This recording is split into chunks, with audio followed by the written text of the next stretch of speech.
अस्सलाम वालेकुम गाइस। तो आज की इस वीडियो के अंदर मैं आपको बताऊंगा कि अमेज़न के स्टोर के ऊपर फॉर एग्जांपल अगर आप अमेज़न का स्टोर बनाते हुए अगर आपके डॉक्यूमेंट्स रिजेक्ट हो जाते हैं तो वो किस तरह आप डॉक्यूमेंट्स को अपलोड कर सकते हैं और किस तरह आप उस वायलेशन से बच सकते हैं।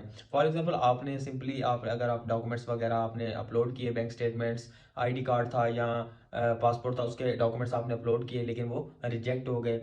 वो किस वजह से होते हैं और उसका तरीकाकार किस तरह हम उसको उस चीज़ से उस वायलेशन से बच सकते हैं।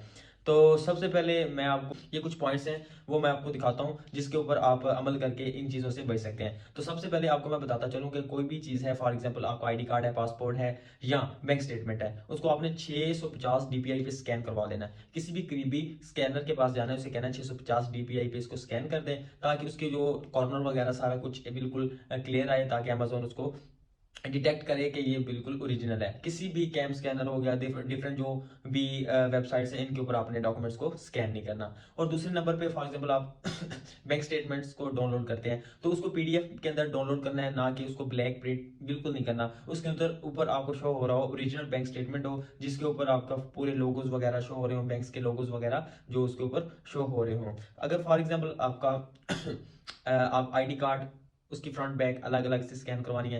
पासपोर्ट है तो फॉर एग्जांपल पूरा पासपोर्ट अच्छे तरीके से स्कैन होना चाहिए और किसके ऊपर करना है, 650 डीपीआई पे स्कैन करवा के फिर आपने अपलोड करना है। और उसके बाद जो इसके ऊपर दीगर इश्यूज आते हैं वो कौन से आते हैं।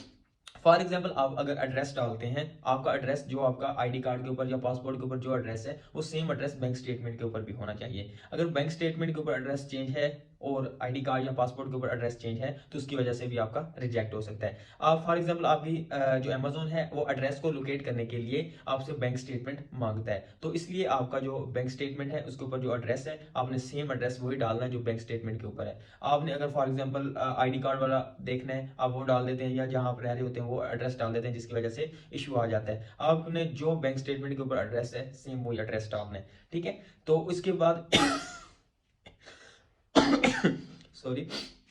अच्छा, एक तो आपने ये काम हो गया कि जो सेम आपने एड्रेस डालना है, जो बैंक स्टेटमेंट के ऊपर एड्रेस है सेम वो वाला एड्रेस डालना है। आपने कोशिश ये करनी है कि पाकिस्तान की डिटेल्स के ऊपर आप बना रहे हैं तो नया पे, ताकि आप इधर से बैठ के चेंज कर सकते हैं। जो एड्रेस आपका आईडी कार्ड के ऊपर या पासपोर्ट के ऊपर है सेम एड्रेस आपका नया पे के ऊपर होना चाहिए। जो भी आप यूबीएल एचबीएल जो भी आप यूज़ कर रहे हैं बैंक्स, उसके ऊपर होना चाहिए। तो सेम इन चीज़ों की वायलेशन से आपने बचना है।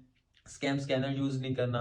उसके बाद आपकी जो प्रिंट है वो 650 डीपीआई के ऊपर स्कैन होना चाहिए, उसके अंदर कलरिंग का इशू नहीं होना चाहिए। उसके बाद आपका फॉर एग्जांपल जो एड्रेस इशू है ये नहीं होना चाहिए। तो एड्रेस जो बैंक स्टेटमेंट के ऊपर एड्रेस होगा सेम वो एड्रेस डालना है। और जो फ़ोन नंबर है वो आपने चेक करना है कि उसके ऊपर ऑलरेडी कोई भी अकाउंट ना बना हो। फॉर एग्जाम्पल पहले भी बायर बने हो, उसके बाद भी बायर वगैरह उसके ऊपर बने हो, जिसकी वजह से ये इश्यूज आ सकते हैं। तो सिंपली आपने क्या करना है, एक अलग से फ़ोन नंबर, अलग से एक मेल हो जिसके ऊपर पहले कभी बायर वगैरह ना बना हो, या पहले सबसे पहले बायर ही बनता है जब आप अकाउंट बनाने लगते हैं, उसके बाद वो सेलर के अंदर कन्वर्ट होता है। तो इन चीज़ों का खास ख्याल रखना है। तो अगर आपने मेरे चैनल को सब्सक्राइब नहीं किया तो सब्सक्राइब कर लें ताकि हर आने वाली वीडियो आप तक पहुंचती रहे। अमेज़न के अबाउट कोई भी क्वेश्चंस हैं तो आप मुझसे पूछ सकते हैं, आप कमेंट बॉक्स के अंदर, और उसके नीचे मेरा नंबर है। तो अगर कोई भी इश्यूज आ रहे हैं, अगर फॉर एग्जांपल आपने एलएलसीज बनवानी है, अगर अकाउंट्स रीस्टेटमेंट्स करवाने हैं, तो आप तमाम क्वेश्चंस और ये काम मुझसे करवा सकते हैं। तब तक के लिए इजाज़त दीजिएगा। अल्लाह हाफिज़।